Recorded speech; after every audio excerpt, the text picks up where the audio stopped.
Good morning students. तो अभी पढ़ते हैं किरचॉफ्स लॉ के बारे में। टू रूल हैं इसके।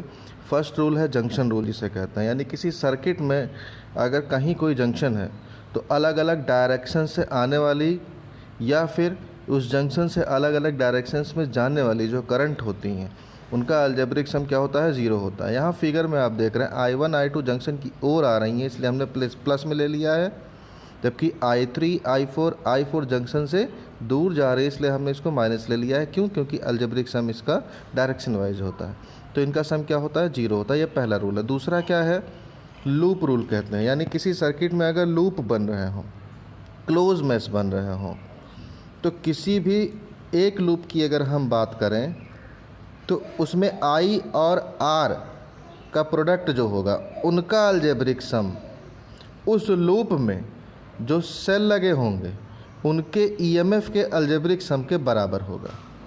I और R किस पर डिपेंड करेगा? R डिपेंड करेगा एक्सटर्नल रेजिस्टेंस पे। ठीक है, तो एक्सटर्नल रेजिस्टेंस जितने लगे होंगे उससे जितना करंट पास हो रहा होगा हर जगह I इंटू R निकाल लेंगे, सबका अलजेब्रिक सम कर लेंगे। और वो जितने सेल लगे होंगे सबका अगर अलग अलग ईएमएफ है तो उनका अलजेब्रिक सम ले लेंगे, वो उसके इक्वल होता है। देखते हैं यहाँ एक फिगर है, ये क्लोज लूप है जिसमें दो लूप आपके बने हुए हैं 1 और 2। पहले लूप में देखते हैं, इसको हम इसके लिए छिपा लेंगे। अब इस लूप में है क्या कि जो दो सेल लगे हुए हैं आपके E1 और E2, जंक्शन की बात करें यहाँ पर तो E1 का डायरेक्शन क्या है, जंक्शन की ओर है। E2 का डायरेक्शन इसके अपोजिट है, तो टोटल ईएमएफ का अलजेब्रिक सम क्या हो जाएगा, E1 माइनस E2। और दो रेजिस्टेंस लगे हुए हैं R1 और R2। R1 से I1 करंट पास हो रहा है और R2 से I2 करंट पास हो रहा है। I1 और I2 का डायरेक्शन अपोजिट है, तो इसलिए I1 R1 इसका प्रोडक्ट हो गया जो कि पोटेंशियल डिफरेंस हो जाएगा, और I2 R2 यहाँ से पोटेंशियल डिफरेंस, दोनों का अलजेब्रिक सम इसलिए माइनस ले लिया गया क्योंकि डायरेक्शन दोनों के अपोजिट है। तो ये फर्स्ट लूप में आ गया।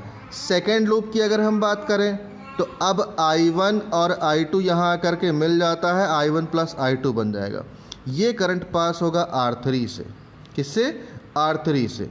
तो अब इस लूप में आप देखेंगे तो दो रेजिस्टेंस आपके पास हैं, R1 R2 और R3। R2 से I2 करंट पास हो रहा है और उसी डायरेक्शन में I1 plus I2 current pass हो रहा है R3 से, सेम डायरेक्शन में, इसलिए प्लस में ले लिया गया है।